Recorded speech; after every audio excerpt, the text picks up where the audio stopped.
कृतार्थदेववन्दनं दिनेशवंशनन्दनं सुशोभिभालचन्दनं नमामि राममीश्वरं। मुनीन्द्रयज्ञकारकं शिलाविपत्तिहारकं महाधनुर्विदारकं नमामि राममीश्वरम्। वाल्मीकि रामायण को कथालाई निरंतरता दिने क्रममा यसरी सबै धर्मका ज्ञाता राजा दशरथ यस प्रकारका ज्यादै प्रभावशाली भए तापनि पुत्रका लागि सधैँ चिन्तित रहन्थे, किनभने उनको वंशलाई अगाडि बढाउनका निम्ति कुनै पनि पुत्र थिएनन्। त्यसका लागि चिन्ता गर्दा गर्दै एक दिन राजाको मनमा पुत्र प्राप्तिका लागि अश्वमेध यज्ञको अनुष्ठान गर्ने विचार आयो। आफ्ना सबै मन्त्रीहरूसँग परामर्श गरेपछि अश्वमेध यज्ञ गर्ने निश्चय गरेका राजाले आफ्नो मन्त्री सुमन्त्रलाई आफ्ना सबै पुरोहितलाई तत्कालै बोलाउने आज्ञा दिनुभयो। यसरी राजाको आज्ञा पाइसकेपछि सुमन्त्रले तत्कालै गएर सबै वेदका ज्ञाता मुनिहरूलाई बोलाएर ल्याए। यसरी आफ्नो निमन्त्रणा स्वीकार गरेर त्यहाँ आएका सुयज्ञ वामदेव, जाबाली, कश्यप, त्यस्तै गरी आफ्नो कुलका मूल पुरोहित वशिष्ठ अन्य ब्राह्मणहरूको विधिपूर्वक पूजा गरेर राजाले अत्यन्त सुमधुर वचनमा भन्दछन्, म सधैँ पुत्रका लागि ज्यादै चिन्तित रहन्छु, किनकि पुत्र नभएपछि यो राज्य सहितको सुखको कुनै औचित्य छैन। यसै कारण मैले पुत्र प्राप्तिका लागि अश्वमेध यज्ञका माध्यमद्वारा भगवानको पूजा गर्ने निश्चय गरेको छु। मैले यो यज्ञको अनुष्ठान शास्त्रीय विधि अनुसार सम्पन्न होस् भन्ने चाहना राखेको छु। यसै कारण कसरी मैले आफ्नो अभिलाषा अनुसारको वस्तु प्राप्त गर्न सक्छु त्यस विषयमा विचार गरेर मलाई उचित प्रकारको सल्लाह दिनुहोस्। राजाका यस्ता प्रकारका कुराहरू सुनिसकेपछि वशिष्ठ सहितका ब्राह्मणहरूले धेरै राम्रो कुरा गर्नुभयो भन्दै उनका कुराको प्रशंसा गर्दै उनीहरूले भन्दछन्, यज्ञका लागि आवश्यक सामग्री भेला गर्न लगाउनुहोस्। राजा, पृथ्वीमा घुम्नका लागि यज्ञसँग सम्बन्धित घोडा छाडियोस् र तथा सरयुको उत्तर किनारामा यज्ञ मण्डप बनाउनु पर्छ। हजुरले यो यज्ञका माध्यमद्वारा आफ्नो अभिलाषा अनुसारको पुत्र प्राप्त गर्नुहुनेछ, किनकि पुत्रका लागि हजुरको मनमा धार्मिक बुद्धिको उदय भएको छ। यसरी ती ब्राह्मणहरूका यस्ता प्रकारका कुरा सुनेपछि राजा ज्यादै सन्तुष्ट भए।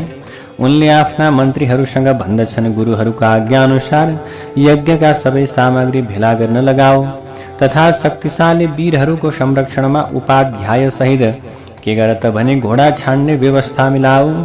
सरयुको उत्तरी किनारमा यज्ञ मण्डप तयार गर्न लगाऊ तथा शास्त्रीय विधि अनुसार सिलसिलाबद्ध रूपका शान्ति कर्म सम्पन्न गर्नुपर्दछ। सोही अनुसारको कर्म होस्। यदि यो यज्ञमा कुनै अप्रिय घटना हुने सम्भावना रह्यो भने सबै राजाहरूले त्यसको निवारण गर्नु, तर यसो हुन कठिन छ, किनकि विद्वान ब्रह्म राक्षसले यज्ञमा व्यवधान उत्पन्न गराउनका लागि छिद्र खोज्ने गर्दछन्। जसले विधिहीन यज्ञको अनुष्ठान गर्छ त्यो तत्कालै नष्ट हुन्छ। यसकारण मेरो यज्ञ विधिपूर्वक हुनुपर्छ। तिमीहरू यो सबै कार्य गर्नका निम्ति यथार्थ रूपमा सक्षम छौ। राजाका यस्ता प्रकारका कुरा सुनेपछि मन्त्रीहरूले भन्दछन्, महाराज, सबै हजुरको आज्ञा अनुसार हुनेछ।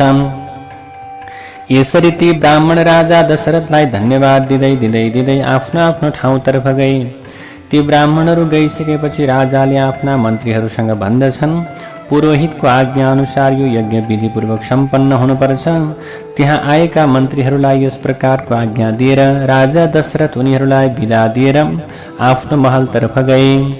त्यहाँ गएर उनले आफ्नी पत्नीहरूसँग भने, तिमीहरूले दीक्षा लेऊ, म पुत्र प्राप्तिका लागि यज्ञ गर्छु। राजाका यस्ता प्रकारका कुरा सुनेर सबै रानीहरू ज्यादै हर्षित भए।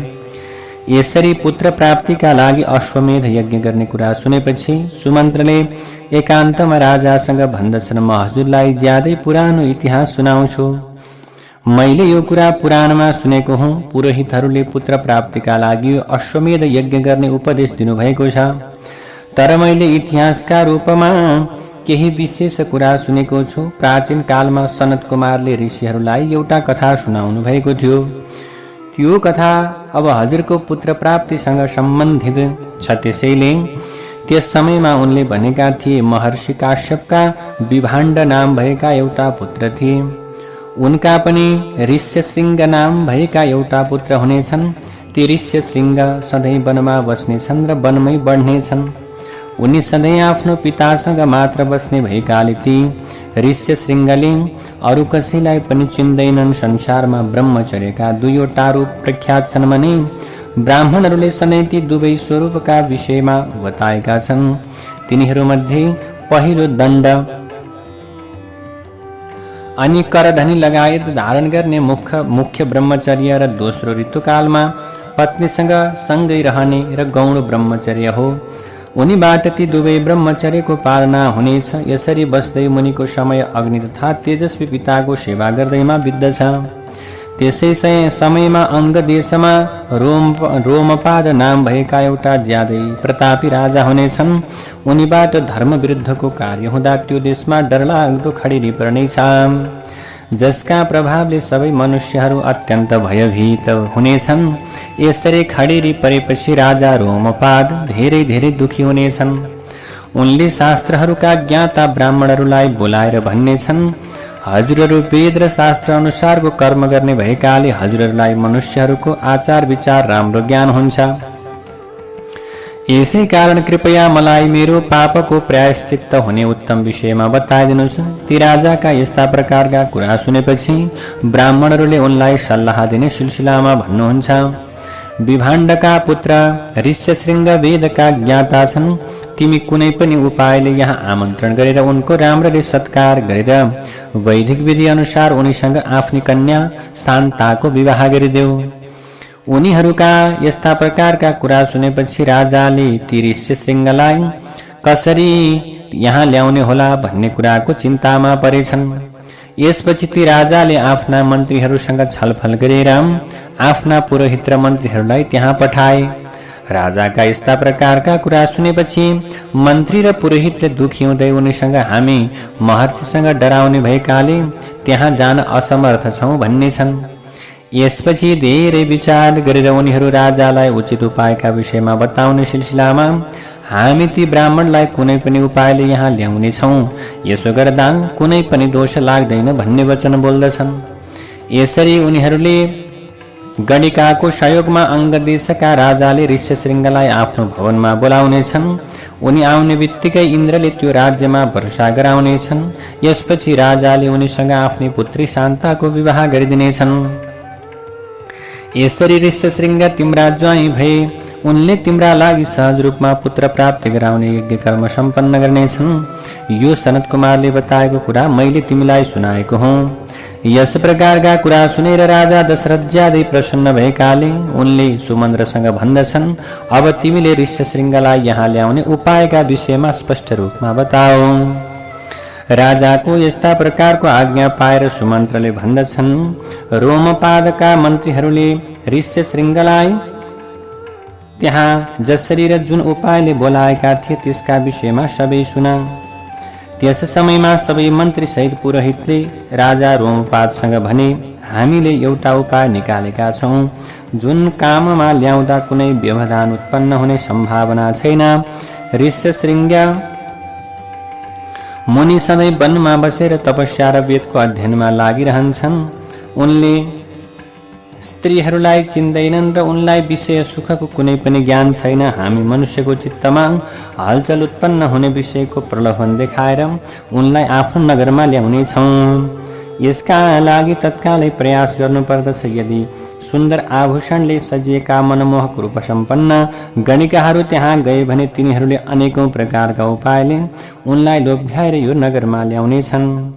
यसकारण यिनीहरूलाई सम्मानपूर्वक पठाउनु पर्दछ। उनीहरूका यस्ता प्रकारका कुरा सुनेपछि राजाले पुरोहितलाई त्यसै गर्ने आज्ञा दिए। यसरी राजाको आज्ञा पाएपछि पुरोहित र मन्त्रीहरूले त्यसैका अनुसार व्यवस्था मिलाए। त्यसपछि नगरका मुख्य गणिका राजाको आज्ञा अनुसार त्यो वनमा गएर मुनिको आश्रमभन्दा केही टाढा रहेर उनको दर्शन गर्ने प्रयास गर्न थाले। ती ऋष्यशृङ्गको स्वभाव ज्यादै स्थिर थियो। उनी सधैँ आफ्नो आश्रममा मात्र बस्ने गर्थे। उनी सधैँ आफ्नो पिताको नजिकमा रहँदा धेरै आनन्दित हुन्थे। यसकारण उनी कहिल्यै आफ्नो आश्रमबाट बाहिर जाँदैनथे। ती ऋष्यशृङ्ग जन्मैदेखि अहिलेसम्म कुनै पनि अन्य व्यक्तिलाई देखेका थिएनन् भने आफ्नो पिता बाहेक अर्को पुरुषलाई पनि चिनेका थिएनन्, देखेका थिएनन्। उनले गाउँघरमा उत्पन्न भएका अन्य प्राणीलाई पनि देखेका थिएनन्। त्यसपछि एक दिन विभाण्डका पुत्र ऋष्यशृङ्ग घुम्दै घुम्दै ती गणिकाहरू बसेको ठाउँमा पुगेकाले त्यहाँ उनले ती गणिकाहरूलाई देख्दछन्। अब ज्यादै सुन्दर र आश्चर्यजनक अवस्था भयो। त्यसपछि मिठो मिठो स्वरमा उनीहरूले गाइरहेका थिए। ऋष्यशृङ्ग आएको देखेपछि तिनीहरूले उनको नजिकमा गएर भने, तिमी को हौ, के गर्छौ? यो मनुष्यविहीन वनमा आश्रमभन्दा यति टाढा एक्लै किन घुमिरहेका छौ? हामीलाई सबै कुरा विस्तारमा बताऊ। ती ऋष्यशृङ्गले वनमा कहिल्यै पनि स्त्रीहरूको रूप देखेका थिएनन् तथा स्त्रीहरू त अत्यन्त सुशोभित थिए। यसकारण ती स्त्रीहरूलाई देखेर उनको मनमा स्नेहको उत्पन्न भएकाले उनले तिनीहरूलाई आफ्नो पिताको परिचय दिने विचार गरेर भने, मेरा पिताको नाम विभाण्ड मुनि हो भने म उनको न्यायसङ्गत पुत्र हुँ। मेरो नाम ऋष्यशृङ्ग हो तथा म तपस्या लगायतका कर्ममा समग्र पृथ्वीमा प्रख्यात छु। यहाँ नजिकै मेरो आश्रम रहेको छ। तिमीहरू मेरो आश्रममा हिँड, त्यहाँ म तिमीहरू सबैको विधिपूर्वक पूजा गर्नेछु। ती ऋष्यशृङ्गका कुरा सुनेपछि तिनीहरू सबै आश्रममा जान सहमत भएकाले ती स्त्रीहरू उनको आश्रम हेर्नका निम्ति गए। त्यहाँ गइसकेपछि ऋष्यशृङ्गले अर्घ्य हो, यो पाद्य हो तथा यो भोजनका लागि फल र कन्दमूल हो भनेर उनीहरू सबैको विधिपूर्वक पूजा गरे। उनको पूजा स्वीकार गरेर तिनीहरू सबै त्यहाँबाट हिँड्न तयार भए। उनीहरू विभाण्ड मुनिसँग डराइरहेका थिए। यसकारण उनीहरूले त्यहाँबाट तत्कालै हिँड्ने विचार गरेर भन्दछन्, हामीसँग पनि यी उत्तम उत्तम फल छन्, यिनीहरू स्वीकार गरेर तिम्रो कल्याण हुनेछ। यी फलहरू तत्कालै खाऊ। यस प्रकारका कुरा गरेर तिनीहरूले ज्यादै हर्षित हुँदै हुँदै ती ऋषिलाई अत्यन्त प्रेम गरेर उनीलाई खान योग्य अनेकौं प्रकारका उत्तम पदार्थ र मिठाईहरू दिए। तिनीहरूको स्वाद लिएर ती तेजस्वी ऋषिले पनि फल हुन भन्ने यस्तो प्रकारको के गरे, फल हुन् भन्ने कुरा निश्चय गरे, किनकि त्यो दिनभन्दा पहिले उनले कहिले यस प्रकारका पदार्थ खाएका थिएनन्। त्यसपछि उनका पिता विभाण्डक मुनिबाट धेरै डराएका ती स्त्रीहरू व्रत र अनुष्ठान विषयमा सोधेर त्यही बहानामा त्यहाँबाट हिँडे। उनीहरू गएपछि ऋष्यशृङ्ग मनमनै व्याकुल भएर यताउता घुम्न थाले। त्यसपछि अर्को दिन तिनीहरूको पटक पटक चिन्तन गर्दै ऋष्यशृङ्ग पहिले आफूले ती स्त्रीहरूलाई भेटेको ठाउँमा पुग्दछन्। उनी आएको देख्ने बित्तिकै ती अत्यन्त प्रकारका स्त्रीहरू जो कुरिरहेका थिए उनीहरूको मन आनन्दित भयो। तिनीहरू सबैले उनको नजिकमा गएर भने, आऊ आज हामी हाम्रो आश्रममा जाउँ। हुन त यहाँ अनेकौं प्रकारका फल र कन्दमूल पाइन्छन्, तर पनि त्यहाँ यी सबैको विशेष रूपमा व्यवस्था हुन सक्दछ। तिनीहरूका मिठा कुरा सुनेपछि ऋष्यशृङ्ग उनीहरूसँग जान तयार भए भने ती स्त्रीहरूले उनलाई अङ्गदेशमा ल्याए। ती ब्राह्मण अङ्गदेशमा आउने बित्तिकै इन्द्रले अनायास रूपमा पानी वर्षाउन थाले। यसरी वर्षा भएको देखेपछि राजाले ऋष्यशृङ्ग आफ्नो राज्यमा आएको निश्चय गरे। यसपछि राजाले ज्यादै विनम्रतापूर्वक स्वागत गर्दै पृथ्वीमा शिरले टेकेर उनलाई प्रणाम गरे। यसपछि उनलाई अर्घ्य समर्पण गरेर उनीसँग मलाई तिम्रो र तिम्रा पिताको कृपा प्राप्त भइरहोस् भनेर वर मागे। राजाले यसो गर्नको कारण उनलाई यसरी कपटपूर्ण तरिकाले यहाँ ल्याएको थाहा पाएर मुनिहरू मसँग नरिसाउन् भन्ने थियो। त्यसपछि ऋष्यशृङ्गलाई खोपीमा लगेर ती राजाले आफ्नी छोरी शान्ताको उनीसँग विधिपूर्वक विवाह गरिदिए। यो कार्य गरिसकेपछि राजा ज्यादै प्रसन्न भए। यसरी ऋष्यशृङ्ग राजाबाट पूजित भएर आफ्नो अभिलाषा अनुसारको उपभोग गर्दै आफ्नी धर्मपत्नी सहित त्यहाँ बस्न थाले। त्यसपछि सुमन्त्रले फेरि भन्दछन्, हजुर मबाट फेरि सनत कुमारले ऋषिहरूलाई बताएको आफ्ना लागि कल्याणदायक कुरा सुन्नुहोस्। उनले भनेका थिए, इक्ष्वाकु वंशमा दशरथ नाम भएका एउटा ज्यादै धार्मिक राजा हुनेछन्। उनको अङ्ग देशका राजासँग मित्रता हुनेछ। दशरथकी शान्ता नाम भएकी एउटी ज्यादै सौभाग्यशालिनी कन्या हुनेछिन्।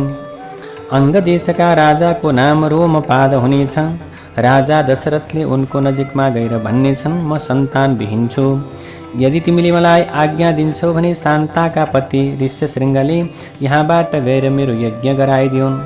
यसबाट मलाई पुत्र प्राप्त हुने भएकाले मेरो वंशको रक्षा हुनेछ। राजाका यस्ता प्रकारका कुरा सुनेपछि मनमा नै त्यसका विचार गरेर रोमपादले शान्ता पुत्रवान पतिलाई उनीसँगै पठाइदिनेछन्। ब्राह्मण ऋष्यशृङ्गलाई पाएर राजा दशरथ चिन्तामुक्त हुने भएकाले उनले आनन्दित हुँदै यज्ञको अनुष्ठान गर्नेछन्। यस प्राप्त गर्ने अभिलाषा भएका राजा दशरथले हात जोडेर ऋष्यशृङ्गलाई यज्ञ पुत्र र स्वर्गका लागि वरण गर्नेछन्। तथा ती राजाले ब्रह्मर्षिबाट आफ्नो इच्छा अनुसारको वस्तुलाई प्राप्त गर्नेछन्। राजाका अतुलनीय पराक्रमी वंशको मर्यादा बढाउने र सबैतिर प्रख्यात चारवटा पुत्र हुनेछन्। प्राचीन कालमा सनत कुमारले ऋषिहरूलाई यस प्रकारको कथा सुनाएका थिए। यसकारण हजुर आफैले सेना र सवारी साधनसहित अंगदेशमा गएर ऋष्यशृङ्गलाई यहाँ ल्याउनु उचित हुन्छ महाराज। ती सुमन्त्रका यस प्रकारका कुरा सुनेपछि राजा दशरथ अत्यन्त ज्यादै हर्षित भए। उनले वशिष्ठलाई पनि सुमन्त्रका कुरा सुनाए तथा उनीसँग अनुमति लिएर रानी र मन्त्रीहरू सहित अंगदेशतर्फ पुगे। यसरी जाने सिलसिलामा बाटामा अनेकौं बन्द र नदीहरू पार गर्दै बिस्तारै बिस्तारै अंगदेशमा पुगे। त्यहाँ पुगेपछि उनले ऋष्यशृङ्ग राजा रोमपादको नजिकमा बसिरहेको देखे। ती ऋषि प्रज्वलित अग्नि जस्तै भएको अनुभूति हुन्थ्यो। त्यसपछि राजा रोमपादले आफ्नो मित्र महाराज दशरथको शास्त्रीय विधि अनुसार पूजा गरेर ऋष्यशृङ्गलाई आफ्नो मित्रताका विषयमा बताए। अब प्रभु, यसपछि उनले आफ्नो राजाको के गरे सम्मान गरे। यसरी सम्मानित भएर राजा दशरथ रोमपादको आतिथ्यतामा 7-8 दिन बसेपछि उनले रोमपादसँग भने, तिम्री छोरी शान्तालाई आफ्नो पतिसहित मेरो नगरमा पठाइदेऊ, किनकि त्यहाँ एउटा ज्यादै महत्त्वपूर्ण कार्य गर्नुपर्नेछ। राजा रोमपादले धेरै राम्रो भनेर उनको प्रस्तावना स्वीकार गर्दै ऋष्यशृङ्गसँग भने, हजुर शान्ता सहित राजा दशरथ कुमार जानुहोस्। राजाको यस प्रकारको आज्ञालाई पाएपछि ऋष्यशृङ्गले हुन्छ भनेर राजा दशरथसँग जानका निम्ति स्वीकार गरे। राजा रोमपादको आज्ञा अनुसार ऋष्यशृङ्ग आफ्नी पत्नी सहित त्यहाँबाट हिँडे। त्यसै समयमा शक्तिशाली राजा रोमपाद र दशरथले एकअर्कालाई नमस्कार गरेर प्रेमपूर्वक अङ्कमाल गरे। यसपछि आफ्नो मित्रसँग विदा भएर राजा दशरथ त्यहाँबाट हिँडे। यसरी हिँडिसकेपछि उनले आफ्नो नगरमा तीव्र गति सम्पन्न दूत पठाएर नगरका बासिन्दालाई नगर सफा गरेर सजाउने आज्ञा दिए। राजा आउने समाचार सुनेर नगरका बासिन्दा ज्यादै हर्षित हुँदै खुसी हुँदै राजाको आज्ञा यथार्थ रूपमा पालन पनि गरे। त्यसपछि राजा दशरथले शङ्ख र दुन्दुभी सहितका बाजाहरूको ध्वनिसँगै ऋष्यशृङ्ग अगाडि लगाएर आफ्नो नगरमा प्रवेश गरे। ती ऋष्यशृङ्गलाई देखेर नगरका बासिन्दा ज्यादै खुसी भए। उनीहरूले दशरथ सहित ऋष्यशृङ्गको भव्य स्वागत गरे। ती ऋषिलाई राजमहलमा लगेर राजाले शास्त्रीय विधि अनुसार उनको पूजा गरे। यसरी शान्ता आफ्नो पतिसहित आएकी देखेर राजमहलका सबै रानीहरू अत्यन्त प्रसन्न भए। शान्ता पनि ती रानीहरू तथा विशेष गरेर महाराज दशरथबाट सम्मानित हुँदै त्यहाँ केही समयसम्म आफ्नो पतिसँग आनन्दपूर्वक बसिन्। यसरी धेरै समय बितिसकेपछि कुनै शुभ समय आयो। त्यो समयमा वसन्त ऋतु आरम्भ भयो। राजा दशरथले त्यही शुभ समयमा यज्ञ आरम्भ गर्ने निश्चय गरेकाले उनले आफ्नो शिर झुकाएर ऋष्यशृङ्गलाई प्रणाम गरेर आफ्नो वंश परम्पराको रक्षा गर्ने सिलसिलामा पुत्र प्राप्तिका लागि यज्ञ गराउने अभिप्रायले उनलाई वरण गरे। ऋष्यशृङ्गले अति उत्तम भनेर राजा दशरथको अनुरोधलाई स्वीकार गरेर उनीसँग भन्दछन्, यज्ञका लागि आवश्यक सामग्रीको व्यवस्थापन गर्नु तथा पृथ्वीमा घुम्नका लागि यज्ञसँग सम्बन्धित घोडा के गर्नु छाड्नु र सरयुको उत्तरी किनारामा यज्ञ मण्डप बनाउन लगाउनु। त्यसपछि राजाले आफ्ना मन्त्री सुमन्त्रसँग भन्दछन्, तिमीले तत्कालै वेदका ज्ञाता ब्राह्मणहरू र ब्रह्मको ज्ञान भएका पुरोहितहरूलाई आमन्त्रण गर। त्यसै सिलसिलामा सुयज्ञ वामदेव, जाबाली, काश्यप, वशिष्ठ र अरू जति पनि उत्तम ब्राह्मणहरू छन् तिनीहरू सबैलाई आमन्त्रण गर्नु। यसपछि सुमन्त्रले तत्कालै गएर वेदका ज्ञाता सबै ब्राह्मणहरूलाई आमन्त्रण गरे। राजा दशरथले तिनीहरू सबैको विधिपूर्वक पूजा गरेर उनीहरूसँग ज्यादै सुमधुर वचनमा भन्दछन्, म पुत्रका लागि सधैँ चिन्तित रहन्छु, किनकि बिना पुत्र यो राज्य लगायतको सुखको कुनै औचित्य छैन। यसै कारण मैले पुत्र प्राप्तिका लागि, सन्तान प्राप्तिका लागि अश्वमेध यज्ञको अनुष्ठान गर्ने विचार गरेको छु। आफ्नो यो सङ्कल्प अनुसारमा अश्वमेध यज्ञ आरम्भ गर्न चाहन्छु। म ऋष्यशृङ्ग मुनिको प्रभावले आफ्नो सबै अभिलाषा परिपूर्ण हुने कुरामा पूर्ण विश्वस्त छु। राजा दशरथका यस्ता प्रकारका कुराहरू सुनेपछि वशिष्ठ सहित ब्राह्मणहरूले धन्यवाद धन्यवाद भनेर उनको धेरै प्रशंसा गरे। यसपछि ऋष्यशृङ्ग सहित सबै महर्षिहरूले राजा दशरथसँग फेरि भने, यज्ञका लागि आवश्यक सामग्रीको व्यवस्थापन गर्नु, पृथ्वीमा घुम्नका लागि यज्ञसँग सम्बन्धित घोडा छाड्नु र सरयुको उत्तरी किनारमा यज्ञ मण्डप बनाउन लगाउनु। यसरी हजुरले यो यज्ञका माध्यमद्वारा अतुलनीय पराक्रमी 4वटा छोरा प्राप्त गर्नुहुनेछ, किनकि हजुरको मनमा पुत्र प्राप्तिका लागि यस प्रकारको धर्ममय विचार उत्पन्न भएको छ। ती ब्राह्मणहरूका यस्ता प्रकारका कुरा सुनेर राजा ज्यादै प्रसन्न भए। उनले अत्यन्त हर्षित हुँदै आफ्ना मन्त्रीहरूलाई आज्ञा दिने सिलसिलामा भन्दछन्, तिमीहरूले गुरुको आज्ञा अनुसार तत्कालै मेरो यज्ञका लागि आवश्यक सामग्री भेला गर, अनि शक्तिशाली वीरहरूको संरक्षणमा यज्ञसँग सम्बन्धित घोडा छाड्ने व्यवस्था मिलाउ र त्योसँगै मुख्य पुरोहित पनि जाउन्। सरयुको उत्तरी किनारमा यज्ञ मण्डप बनाउनु तथा व्यवधान निवारणका लागि शास्त्रीय विधि अनुसार शान्ति कर्म र पुण्यवाचन सहितको विधिपूर्वक अनुष्ठान गर्नु। यदि यो उत्तम यज्ञमा व्यवधान उत्पन्न हुने डर भयो भने सबै राजाले त्यसको निवारण गर्नु, तर यसो हुन असम्भव छ, किनकि अब यहाँ हामीले वैदिक यज्ञ गर्ने हो। त्यसैले वैदिक यज्ञ गर्नका निम्ति विधिपूर्वक व्यवस्थापन मिलाउनु। तिमीहरू यो कार्य गर्न सक्षम छौ, त्यसपछि हुन्छ हुन्छ भनेर ती राजा दशरथका मन्त्रीहरूले उनको आज्ञा अनुसारको व्यवस्थापन गरेपछि ती ब्राह्मणहरू पनि धार्मिक राजा दशरथको प्रशंसा गर्दै आफ्नो आफ्नो ठाउँतर्फ गए। यसरी ती ब्राह्मणहरू गइसकेपछि आफ्ना मन्त्रीहरूलाई बिदा दिएर राजा दशरथ आफ्नो महलतर्फ गए। त्यो वसन्त ऋतु बितेर अर्को वसन्त ऋतु लाग्दा 1 वर्षको समय पुरा भयो। त्यस समयमा राजा दशरथ सन्तान प्राप्तिका लागि अश्वमेध यज्ञ गर्ने अभिप्रायले दीक्षा लिनका लागि वशिष्ठको नजिकमा गए। वशिष्ठलाई प्रणाम गरेर राजाले विधिपूर्वक उनको पूजा गरेर पुत्र प्राप्त गर्ने अभिलाषाले वशिष्ठसँग भन्दछन्, हजुरले शास्त्रीय विधि अनुसार मेरो यज्ञ गराइदिनु र यज्ञको अङ्गरूपी घोडा लगायतलाई ब्रह्म राक्षसबाट बचाउने उपाय पनि अपनाउनु।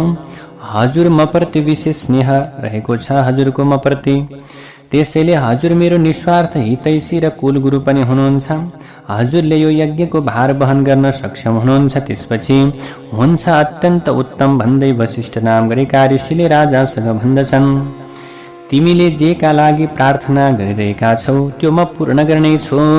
त्यसपछि वशिष्ठले यज्ञ कर्मका ज्यादै सिपालु अत्यन्त वृद्ध ब्राह्मणहरू यज्ञ कर्म समाप्त नभएसम्म उनीहरूको सेवा गर्ने सेवकहरू, शिल्पकारहरू, जमिन खन्नेहरू, ज्योतिषीहरू, कालीगरहरू, त्यस्तै गरी स्त्री पुरुष नाच्नेहरू, शास्त्रका ज्ञाता र अनेकौं कुरा सुनेका जानेका पुरुषहरूलाई बोलाएर उनीहरूसँग भन्दछन्, तिमीहरूले राजाको आज्ञा अनुसार यज्ञका लागि आवश्यक सामग्री व्यवस्थापन गर। यसका लागि तत्कालै 1000 इँटा ल्याउनु। राजाहरू बस्नका लागि उनीहरूका योग्य अन्न पानी सहितका अनेकौं उपकरण सम्पन्न धेरै महल बनाउनु। ब्राह्मणहरू बस्नका लागि पनि 100 घर बनाउनु पर्छ। ती सबै घर अत्यधिक भोजन गर्न योग्य अन्न पानी लगायतका उपकरण सम्पन्न तथा हावाहुरी छेक्ने हुनुपर्दछ। यसै गरी नगरका बासिन्दाहरूका लागि पनि अनेकौं घर बनाउनु पर्दछ भने अन्य देशबाट आएका राजाहरूका लागि अलग अलग बस्ने बास बनाउनु पर्दछ। त्यस्तै गरी घोडा र हात्तीका लागि उचित प्रकारको वासस्थानको व्यवस्था गर्नुपर्दछ भने साधारण मनुष्यहरू सुत्ने ठाउँको पनि व्यवस्था मिलाउनु पर्छ। त्यस्तै गरी विदेशी सैनिकहरूका लागि ठुला ठुला छाउनी बनाउनु पर्छ। जे जति घर बनाइन्छ तिनीहरूमा खानपानका सामान प्रशस्त मात्रामा राख्नुपर्दछ। तिनीहरूमा आफ्नो अभिलाषा अनुसारका सबै पदार्थ सुलभ हुनुपर्दछ तथा नगरका बासिन्दाहरूलाई पनि उचित प्रकारको भोजनको व्यवस्था मिलाउनु पर्दछ। त्यहाँ सबै वर्णका मनुष्यहरूको उचित सम्मान हुने व्यवस्था मिलाउनु, काम र क्रोधको वशमा परेर कसैको पनि अपमान गर्नु हुँदैन। जुन शिल्पकार यज्ञको आवश्यक तयारीमा लागेका छन् तिनीहरू सानो ठुलोको विचार गरेर उचित सम्मान गर्नु। जुन सेवक वा कालीगरलाई धन र भोजन लगायतले सम्मान गरिन्छ तिनीहरूले ज्यादै परिश्रमपूर्वक काम पनि गर्नेछन्। तिनीहरूले गरेको सबै कार्य राम्ररी सम्पन्न हुने भएकाले तिमीहरूले यसै अनुसार गर्नु। यसै गरी यिनीहरूले वशिष्ठसँग अब भन्दछन्। तिनीहरूले वशिष्ठ नाम गरेका ऋषिसँग हजुरको अभिलाषा अनुसार सबै व्यवस्था मिलाउनेछौँ। हामीले हजुरको आज्ञा अनुसारको कार्य गरेर त्यसमा कुनै गल्ती हुन दिने छैनौँ प्रभु। यसपछि वशिष्ठले सुमन्त्रलाई बोलाएर भन्दछन्, यो पृथ्वी लोकमा भएका धार्मिक राजा, ब्राह्मण, क्षत्रिय, वैश्य र अनेकौं शूद्रहरूलाई यो यज्ञमा आमन्त्रण गर तथा सबै देशका मनुष्यहरूलाई आधारपूर्वक यहाँ बोलाऊ। मिथिलाका राजा जनक सत्यवादी छन्। उनलाई आफ्नो पुरानो नातेदार सम्झेर तिमी आफै गएर आदरपूर्वक उनलाई पनि यहाँ लिएर आउनु।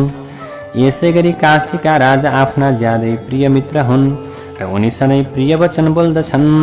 उनी सदाचारी तथा देवता जस्तै तेजस्वी छन्। यसकारण उनलाई पनि तिमी आफै गएर यहाँ ल्याउनु। केकय देशका वृद्ध राजा ज्यादै धर्मात्मा छन्। उनी राजा दशरथका ससुरा हुन्। यसकारण उनलाई पनि पुत्रसहित यहाँ ल्याउनु। अंग देशका राजा रोमपाद दशरथका मित्र भएकाले उनलाई पुत्रसहित यहाँ लिएर आउनु। आदरपूर्वक ल्याउनु। यसै गरी कोशल देशका राजा भनुमानलाई तथा मगध देशका राजा प्राप्तिज्ञलाई पनि सत्कारपूर्वक गर्नु ल्याउनु। दशरथसँग अनुमति लिएर तिमीले पूर्वतिरका उत्तम राजाहरूलाई तथा सिन्धु, सौवीर र सुराष्ट्रका राजाहरूलाई आमन्त्रण गर्नु। यसै गरी दक्षिणतिरका सबै राजाहरूलाई आमन्त्रण गर्नु। यो पृथ्वी लोकमा अरू जे जति राजाले दशरथ प्रति स्नेहभाव राख्छन् तिनीहरू सबैलाई आफ्ना सेवक सहित तत्कालै आमन्त्रण गर्नु। वशिष्ठका यस्ता प्रकारका कुरा सुनेपछि सुमन्त्र बन्ने ती सुमन्त्र जो मन्त्री छन् उनले तत्कालै असल व्यक्तिहरूलाई, राजाहरूलाई आमन्त्रण गर्न जानका निम्ति आज्ञा दिए। सुमन्त्र वशिष्ठको आज्ञा अनुसार मुख्य मुख्य राजाहरूलाई आमन्त्रण गर्नका निम्ति फेरि आफै गए। यसै गरी यज्ञको व्यवस्थापनका लागि जुन सेवक मनोनयन गरिएका थिए ती सबैले वशिष्ठ नाम गरेका ऋषिको नजिकमा आएर कार्यको प्रगति विवरण सुनाए। उनीहरूका कुरा सुनेर ज्यादै प्रसन्न भएका वशिष्ठले उनीहरूलाई भने, जसलाई जे दिनु छ उसलाई त्यो ससम्मानपूर्वक दिनुपर्दछ, किनकि अनादरपूर्वक दिएको दानले दाताको विनाश गर्छ। त्यसको केही समयपछि राजाहरू दशरथका लागि धेरै रत्नहरू उपहार लिएर अयोध्यातर्फ आए। यसरी विभिन्न प्रकारका विभिन्न देशका राजाहरू विभिन्न रत्नहरू सहित दशरथको यज्ञमा उपस्थित हुनका निम्ति त्यो निमन्त्रणालाई स्वीकार गर्नका निम्ति विविध प्रकारका देशहरूबाट आउँदा भए। राम रामेति रामेति रमे रामे मनोरमे सहस्रनाम तत्तुल्यं राम नाम वरानने राम नाम वरानने।